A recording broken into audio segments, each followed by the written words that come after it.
کسی کو گرفتار نہ کیا جائے، لیکن اسی کے باوجود اسے اغوا کر لیا جاتا ہے، اور آپ سو رہے ہیں، آپ جاتے جاتے جو آپ کے پاس کیسز پینڈنگ ہے ان کا فیصلہ سنا کے جائیں، میں ڈائریکٹ آپ کے ساتھ مخاطب ہوں۔ یہ اعتزاز احسن کی جانب سے کہا گیا۔ اور پھر لطیف خوسا نے کہا ایک تھرڈ کلاس امریکی بیوروکریٹ دھمکی دیتا ہے پاکستان کے وزیر اعظم کو ہٹا دو، اور پاکستان کے وزیر اعظم کو ہٹا دیا جاتا ہے۔ اس سے بڑی سازش اور کیا ہوگی؟ یہ لوگ سمجھتے ہیں کہ عوام اندھے ہیں، بہرے ہیں، گونگے ہیں، روٹی کو چوچی کہتے ہیں، ان کو کوئی پتہ نہیں ہے۔ تو انہوں نے کہا ایسی بات نہیں ہے، عوام سب سمجھ رہی ہے۔ پھر جی رابعہ باجوہ صاحب نے کیا دبنگ اور تگڑا خطاب کیا۔ یہ سیکٹری ہیں، نائب صدر ہے لاہور ہائی کورٹ بار کی۔ وہ کہتی ہیں 9 مئی کے واقعات نے پورا جوڈیشل سسٹم ننگا کر دیا ہے۔ یہ جو بزدل ججز بیٹھے ہیں ان کے اندر اتنی ہمت نہیں کہ اپنے فیصلوں پر عمل درآمد کروا سکے۔ میرے ہاتھ میں حق کا جھنڈا ہے، میرے سار پہ موت۔ تو بڑے جی سخت آج جو ہے وہ تقریریں کی گئی، اور لطیف خوسا نے تو خاص طور پہ کہا کہ لفٹ کے اندر جب میں پھنسا ہوا تھا نا، اس وقت مجھے احساس ہوا، اس وقت میں نے جب دیکھا کہ قوم کتنی گھٹن کے اندر ہے کہ امریکی سفیر دھمکی دیتا ہے، اور پھر کہتے ہیں آفیشیل سیکرٹ ایکٹ وہ ہے جس پر صدر نے دستخط ہی نہیں کیے۔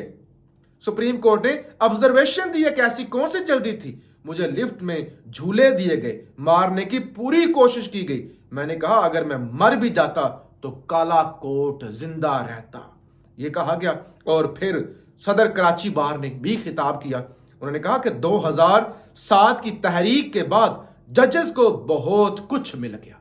وکلا موومنٹ کے بعد نا، عدلیہ بحالی کے بعد انہوں نے کہا ججز کو تو بہت کچھ مل گیا، لیکن عوام کو کچھ نہیں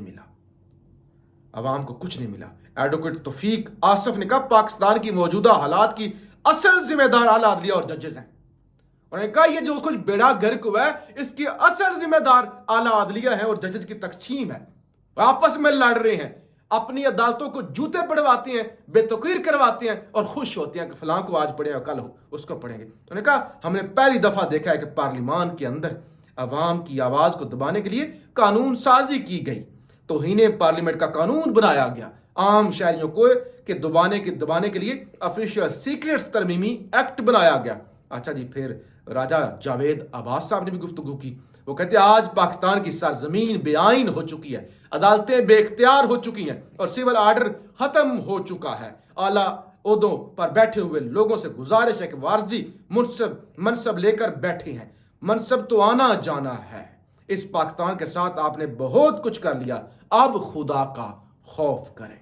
اچھا جی، پھر شیخ احسن الدین، یہ بھی وکیل ہیں سینئر، انہوں نے کہا آج پاکستان میں سپریم کورٹ ہو یا ہائی کورٹ، سب عدالتیں ذلیل و رسوا ہو چکی ہیں، عام شہریوں کا ان عدالتوں سے اعتماد ختم ہو چکا ہے۔ انہوں نے کہا اعتماد ختم ہو چکا ہے۔ اور پھر انہوں نے کہا، پھر بابر روان نے کہا وہ ابھینندن جو دشمن ملک سے پاکستان پر حملہ کرنے آیا تھا، اس کو انصاف مل گیا، اس کو رول آف لا مل گیا، اس کو واپس بھیج دیا گیا، اور پاکستان کا جرأت مند وزیر اعظم جس نے غلامی قبول نہیں کی، وہ آج بھی اٹک جیل کے اندر پڑا ہوا ہے۔ وہ جنہوں نے پاکستان کو اندھیروں میں دھکیلا، بجلی مہنگی کی، لوٹا، کرپشن کی، لندن بیٹھے ہوئے ہیں۔ اور دوسرا، ابھی کل حکومت ختم ہوئی یار، ابھی وہ کہتے ہیں جب ابھی کفن، ابھی قبر کی مٹی جسے کہتے ہیں، قبر کی مٹی بھی خشک نہیں ہوئی، اور ابھی تو ان لوگوں کو گئے ہوئے، حکومت کو گئے ہوئے مہینہ بھی نہیں ہوا، وہ شہباز شریف اسی دن سے لندن بیٹھا ہوا ہے۔ لیکن وہ جس نے ایبسلیوٹلی ناٹ کہا، جس نے کہا میں ڈکٹیشن نہیں لوں گا، میں کسی کی امریکہ تم ہوتے کون ہو مجھے معاف کرنے والے، ملک کی عزت غیرت کا سودا نہیں کروں گا، وہ اٹک جیل بیٹھا ہوا ہے۔